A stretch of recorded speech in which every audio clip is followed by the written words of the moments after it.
우리가 함께 나눌 주제는 우리 진정한 믿음의 증거들이라는 주제를 가지고 우리가 함께 나누려고 합니다. 우리 지난 시간에는 조금 어려운 내용이었죠. 이신칭에 대해서 우리가 함께 공부를 했어요. 그래서 이신칭이란 뭐냐, 한마디로 오직 믿음으로 의롭게 된다. 그것을 이제 이신칭이라고 말하죠. 근데 가장 기억에 남는 게 여러분은 어떤 거요?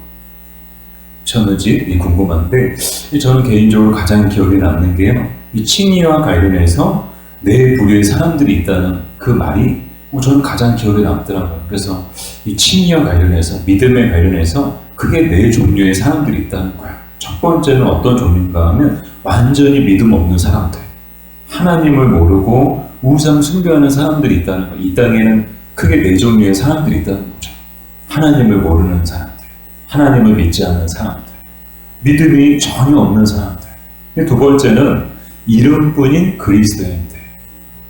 그 이름은 그리스도인이에요. 물어보면요, 종교 뭐예요? 그러면 기독교라고 체크해요. 기독교, 천주교, 불교 있으면 기독교에 동그라미 치는 사람들. 근데 이름뿐인 그리스도인들. 세 번째는 외식하는 그리스도인들이 있다.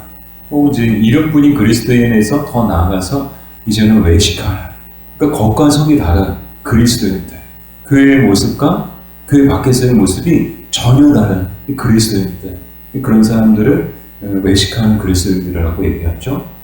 그런 사람들이 있다는 거예요. 근데 마지막으로 어떤 사람들이 있는가 하면 하나님의 영으로 중생한 사람들, 정말 하나님의 그 성령의 기름 부으심을 통해서 머리부터 발끝까지 완전히 새로워진 사람들, 생각이 새로워지고 영이 새로워지고, 그래서 정말 삶의 모습도 완전히 새로워지는 사람들.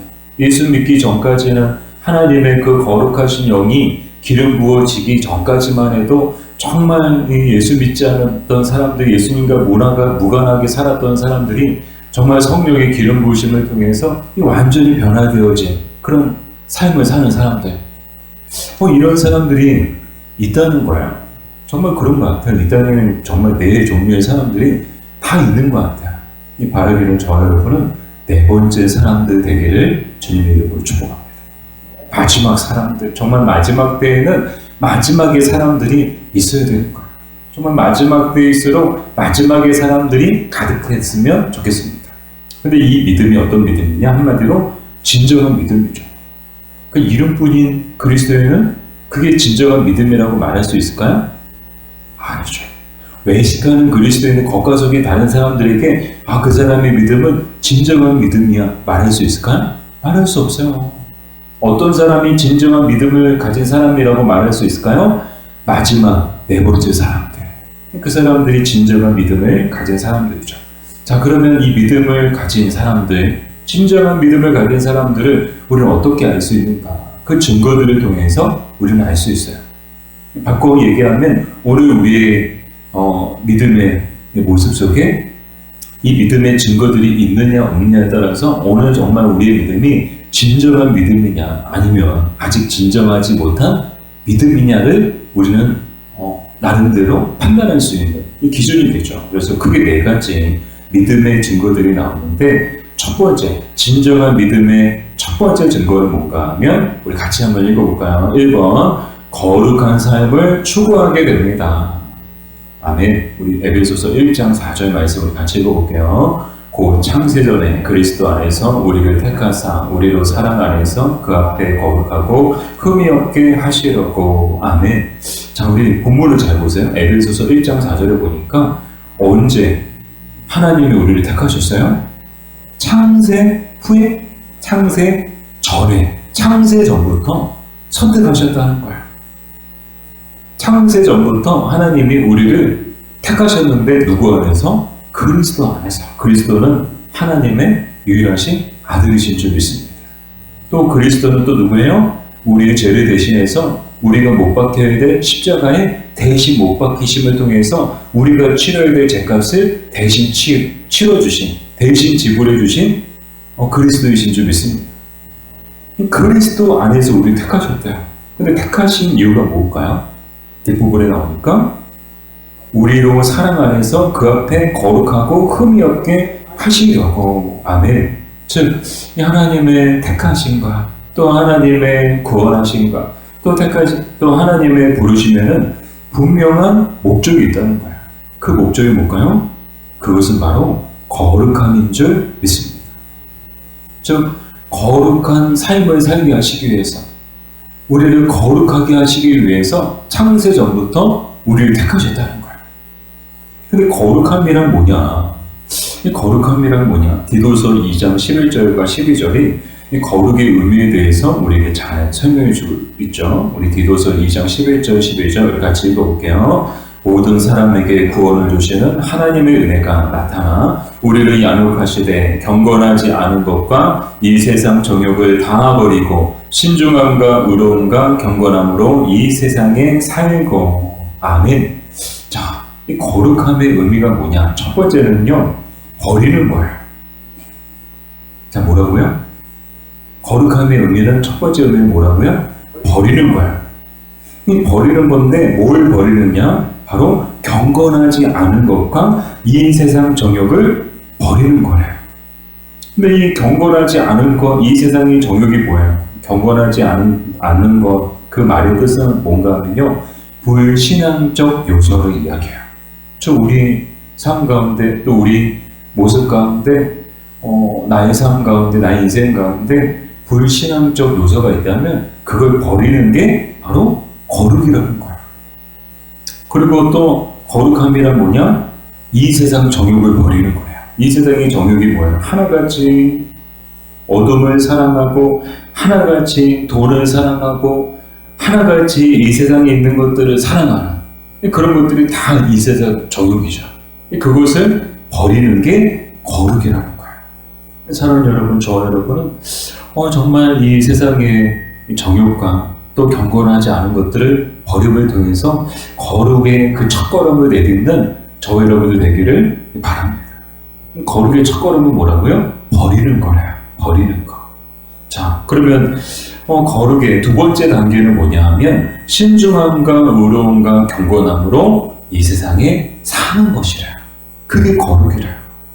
자, 그럼 신중함, 의로움, 경건함은 또 뭐냐? 우리 신중함의 뜻은요, 자기 자신과의 관계에 있어서 욕망을 제어하고 근신하며 사는 것을 바로 신중함이라고 말해요. 이 신중함의 뜻이 뭐예요? 절제하는 삶을 얘기하는 거죠. 근신하는 삶을 이야기하죠. 그냥 세상에 많은 것들 취할 수 있지만, 얼마든지 취하면서 살 수 있지만 취하면서 살지 않고 정말 하나님이 주신 그 경건함을 유지하기 위해서 이 절제하며 살아가는 것. 내 안에 막 끌어오르는 욕망이 있지만 그 욕망이 이끌려서 사는 것이 아니고 정말 절제하며 억누르며 살아가는 것. 그것이 바로 신중함이다라는 거예요. 두 번째, 의로움이란 뭐냐 하면 이제는 타인과의 관계에 있어서의 의로움을 얘기해요. 바른 관계, 타인과의 관계가 공정하고 공평한 관계. 정말 진리 위에 바른 관계를 만들어가는 것. 그것이 바로 거룩이라는 거예요. 그리고 세 번째, 경건함이란 무슨 뜻인가 하면 이제는 하나님과의 관계에 있어서 하나님을 경외하고 하나님께 순종하는 모습. 그게 바로 경건함이다 라고 말하는 거예요. 어떤 사람이 경건한 사람이에요? 교회 열심히 다니고, 정말 예배 경건하게 드리고, 물론 외적인 요소들도 있지만 가장 먼저는 그 심연에 정말 하나님을 향한 경외하는 마음을 가지고 있고, 하나님께 순종하는 그런 마음을 가지고, 그런 마음을 가지고 삶 속에서 실천하며 살아가는 것. 그게 바로 경건이라는 거예요. 더 나아가 그것이 바로 거룩이라는 거예요. 거룩. 그것을 위해서 하나님께서 저와 여러분을 창세전부터 택하여 부르시고 구원해 주신 줄 믿습니다. 그래서 이제 진정한 믿음의 첫 번째 증거는 뭐냐? 거룩한 삶을 추구하게 된다는 거예요. 누가 시키지 않았어요. 누가 요구하고 명령하지 않았어요. 근데 내 안에 정말 자원하는 마음으로 내가 거룩한 삶을 살아야 되겠다. 그래서 거룩한 삶을 살기 위해서 열심히 노력하고 자기를 절제하고 정말 타인과의 관계가 바르게 서 있고 하나님 앞에 늘 두렵고 떨리는 모습으로 하나님 앞에 나아가고 하나님의 말씀에 순종하는 그런 모습들이 바로 거룩한 삶의 모습인 줄 믿습니다. 자, 이제 두 번째. 진정한 믿음의 두 번째 증거는 뭐냐? 우리 2번, 우리 다 같이 읽어볼게요. 하나님의 법에 순종하게 됩니다. 아멘. 자, 에베소서 2장 8절 9절 우리 같이 읽어볼게요. 너희는 그 은혜에 의하여 믿음으로 말미암아 구원을 받았으니 이것은 너희에게서 난 것이 아니요 하나님의 선물이라. 행위에서 난 것이 아니니 이는 누구든지 자랑하지 못하게 함이라. 아멘. 자, 이 구원에 이르는 그 믿음에 대해서 이야기를 해주고 있는데, 우리가 행위로 구원을 받은 것이 아니고 믿음으로 구원을 받은 것이다. 근데 이 믿음조차도 뭐라고요? 하나님의 선물이라는 거예요. 그러니까 우리가 믿음으로 구원을 받았지만, 믿음으로 하나님의 자녀가 되었지만, 이 믿음조차도 하나님께서 주신 것이기 때문에 정말 하나님 앞에 우리는 잘한 것이 아무것도 없다는 거예요. 이런 고백을 가진 사람들이 진정한 믿음을 가진 사람들이죠. 이번에 이제 우리 중골청, 우리 연합 수련회 하면서 여러분들 참 귀한 목사님들이 말씀을 많이 전해주셨거든요. 그래서 기억에 남는 게 한 가지가 있는데, 그게 뭔가 하면요, 하나님이 어떤 사람들을 선택하시고 또 하나님이 이 시대, 정말 이 마지막 때 하나님이 어떤 사람들을 들어서 사용하시는가, 하나님이 사용하시는 사람들은 어떤 사람들인가, 크게 세 가지를 이야기하시더라고요. 여러분, 어떤 사람을 하나님이 사용하실 것 같으세요? 근데 첫 번째가 뭔가 하면요, 자신은 아무것도 아니라고 생각하는 사람을 하나님이 사용하신다는 거예요. 아무것도 없다고, 아무 능력도 없고, 아무 힘도 없고, 아무 자신도 없다고 고백하고 그것을 깨달은 사람들을 하나님이 사용하신다는 거예요. 두 번째는 하나님은 어떤 사람들을 사용하시는가? 하나님의 말씀에 생명을 거는 사람들을 사용하신다는 거예요. 하나님이 가라 하면 가고, 그냥 무조건 가는 거예요. 죽을 줄 알면서도 죽음의 그런 위협이 있어도 불구하고 하나님이 가라 하면 무조건 가는 사람, 하나님이 그런 사람 사용하신다는 거예요. 또 마지막으로 세 번째는 오직 하나님만 바라보는 사람들을 하나님이 사용하신다는 거예요. 그런 사람들을 하나님이 부르신다는 거예요. 정말 세상도 그럴 것 같아요. 세상의 원리도 똑같을 것 같아요. 사람을 구하는데 어떤 사람 구할까요? 구하는 사람들, 많은 사람들이 있겠죠. 많은 사람들이 저 써주세요, 막 자기를 채용해 달라고 지원을 하겠죠. 그런데 그 기업이나 그 사장의 입장에서는 어떤 사람들을 채용할까요? 아마 영적인 원리하고 비슷할 것 같아요. 근데 이제 아마 이제 세상의 원리와 하나님 나라의 영적인 원리는 전혀 다르겠죠. 세상에서는 난 이것도 할 수 있고 저것도 할 수 있고 이 자격증도 있고 저 자격증도 있고 그래서 화려한 스펙을 자랑하는 사람, 모든 걸 다 잘할 수 있을 것 같다고 말하는 사람들을 세상에서는 첫 번째로 채용하겠죠. 그러나 하나님은 아니라는 거예요. 자신은 아무것도 아니고 아무런 능력도 없고 아무런 힘도 없다고 말하는 사람, 무엇보다도 정말 하나님 앞에서 자기의 그 부족함과 연약함을 깨닫고 그것을 고백하는 사람들을 하나님이 사용하신다는 거예요. 근데 두 번째 포인트가 가장 중요하거든요. 하나님의 말씀에 생명을 거는 자. 이것은 세상의 원리와 하나님 나라의 원리가 똑같을 것 같아요. 기업이나 직장에서도요, 기업에서 요구하는 것, 또 사장이 말하는 것에 사장의 지시에 무조건 정말 목숨까지도 바칠 수 있는 그런 각오를 가지고 그것을 따를 수 있는 사람들을 채용하지 않을까요? 생각해보고 제가 판단할게요.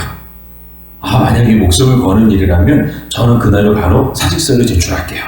그런 사람들을 쓸까요? 아니, 안 쓰겠죠. 근데 하나님은 하나님 나라에서 정말 하나님 나라에 필요한 일꾼을 부르실 때 어떤 사람들을 부르시는가? 하나님 말씀에 생명을 거는 자들을 부르신다는 거예요. 저는 이 말씀이 와닿더라고요. 이 마지막 때 하나님이 어떤 사람을 들어서 사용하실까요? 이 마지막 때 많은 교회들이 있고 많은 성도들이 있어요. 우리 대한민국도 5천만인데, 인구가 5천만인데 교회가 얼마나 많아요. 믿는 사람들 얼마나 많아요. 근데 그 많은 사람들 중에, 많은 교회들 중에 하나님이 쓰시는 교회, 하나님이 부르시는 교회는 어떤 교회일까요? 저는 똑같다고 생각해요.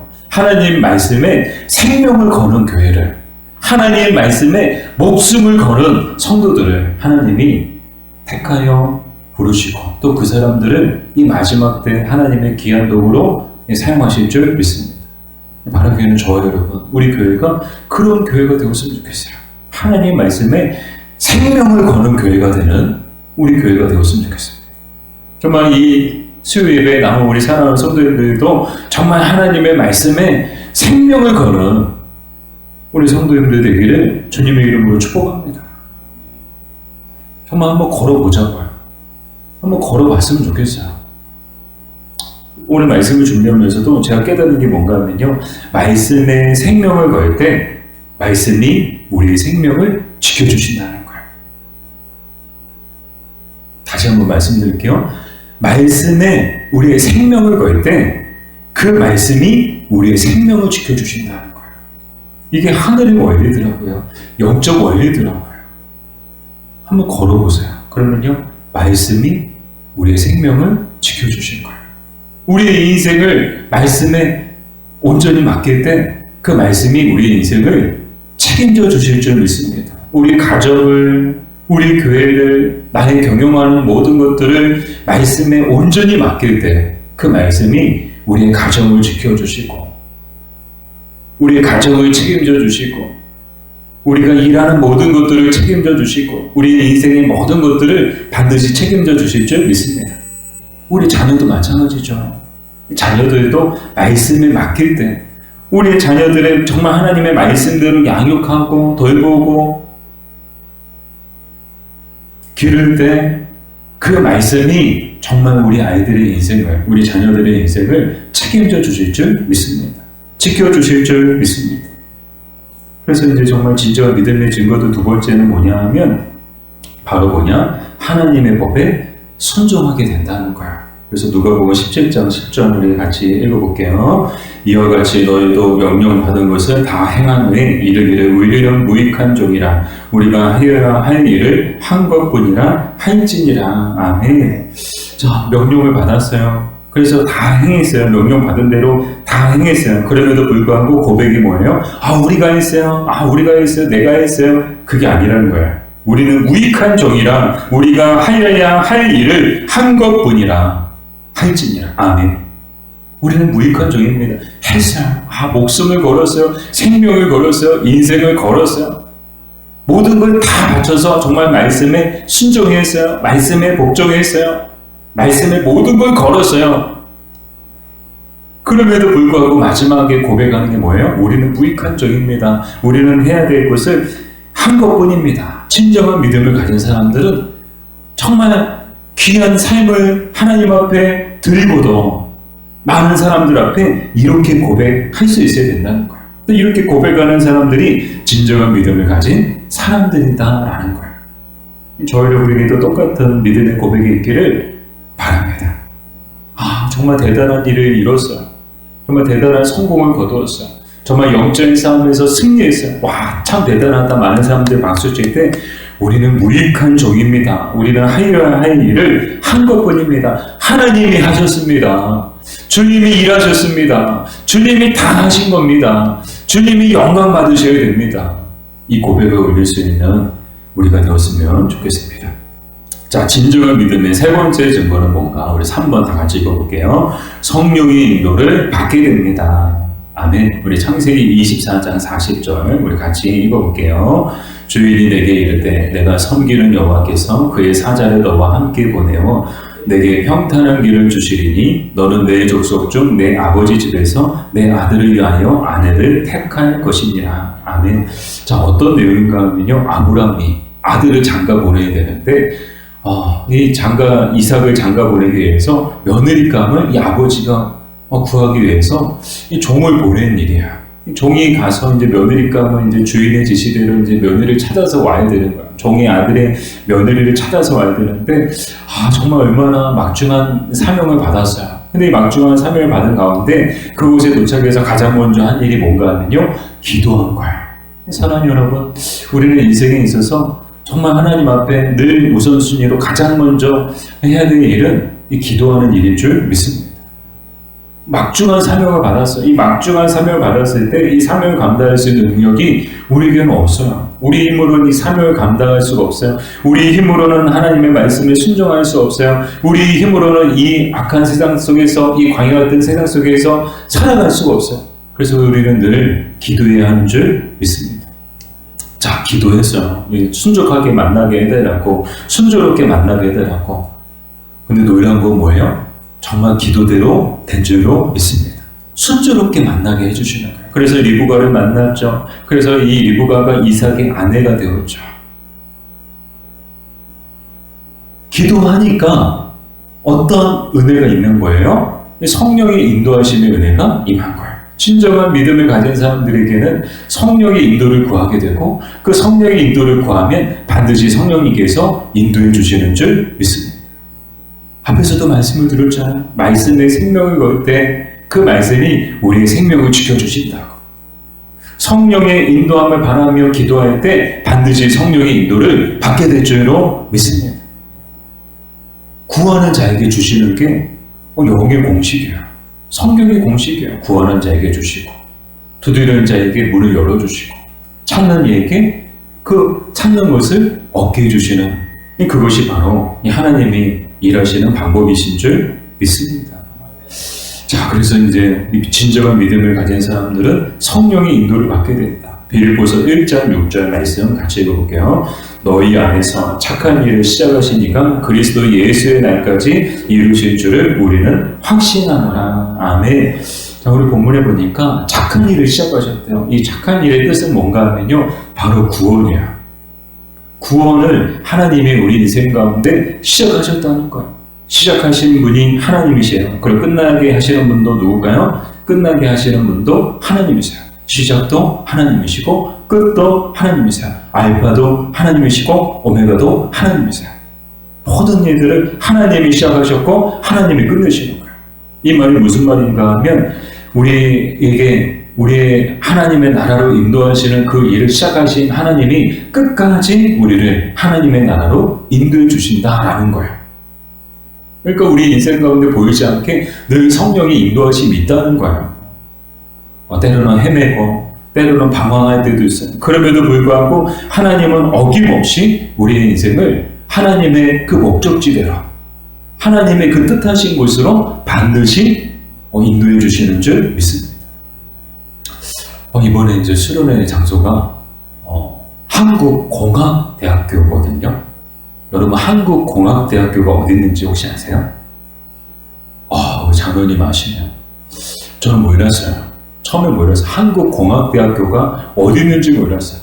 근데 사실 옛날에는 막 지도 찾잖아요. 막 지도책 막 이따만한 지도책 막 이렇게 하고 막 펼쳐가지고 어떻게 가야 되나 막 옛날에는 그렇게 다녔어요. 근데 요즘에는요, 세상 참 좋아요. 그냥 핸드폰에 한국공학대학교 딱 입력만 하면요, 목적지를 안내합니다. 그러면서 이제 우회전하십시오, 직진하십시오, 막 그렇게 신호대로, 이 내비가 알려주는 대로 가면요, 어김없이 거기에 도착하게끔 되어 있어요. 중간에 길을 잘못 들어갔어요. 괜찮아요. 다시 길을 안내해 드립니다. 화도 안 내.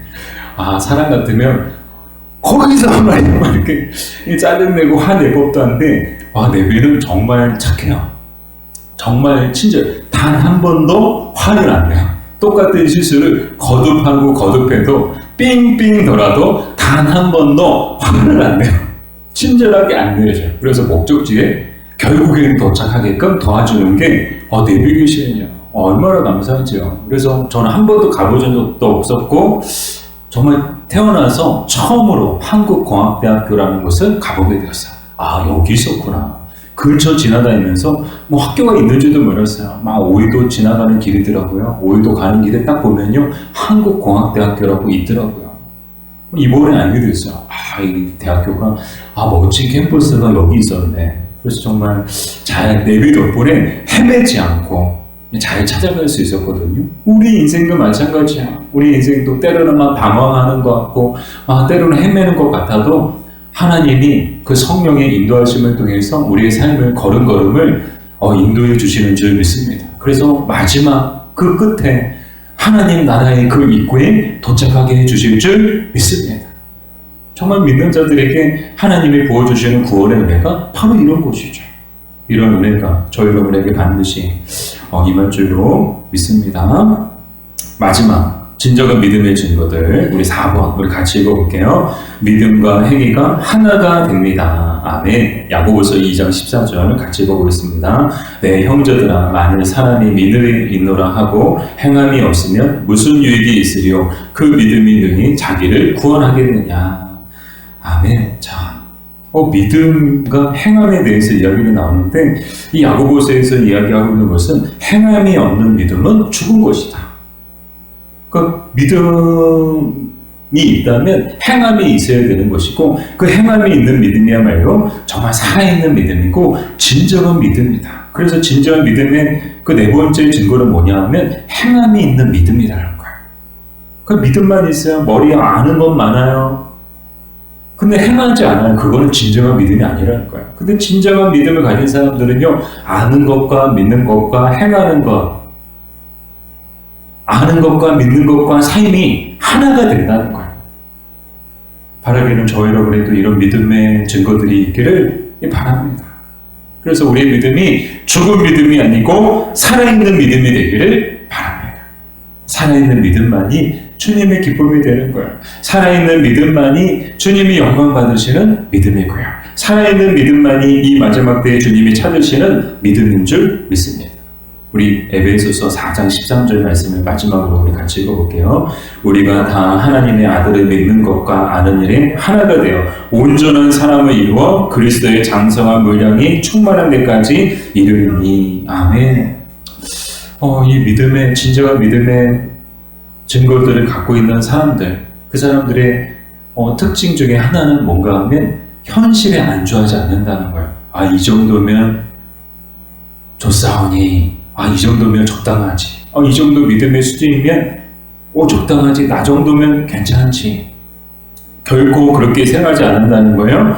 늘 그리스도의 장성한 분량이 충만한 데까지 이르기 위해서 늘 끊임없이 경주하는 삶을 살아간다는 거예요. 그래서 열심히 하나님을 아는 일에 또 하나님을 믿는 일에 힘쓰고 애쓰고 수고하는 사람들, 그 사람들이 바로 진정한 믿음을 가진 사람들이다라는 거예요. 바라기는 저 여러분도 늘 우리 하나님 알아요. 이 정도면 됐지 않나, 이 정도만 알면 충분하지 않나, 거기서 만족하지 말고, 이 정도 기도하면 됐지, 거기서 안주하지 말고 더 기도하고 더 예배하고 더 봉사하고 더 힘쓰고 더 하나님을 알아가기 위해서 더 말씀 보고 더 말씀 묵상하고, 그래서 정말 성숙하고 온전한 신앙을 갖추게 되는, 정말 온전하고 성숙한 그 믿음의 수준에 이르게 되는 저 여러분들 되기를, 또 우리 작은 목자 교회 되기를, 그래서 우리 수준 있는 그리스도인, 수준 있는 교회가 되기를 주님의 이름으로 축복합니다.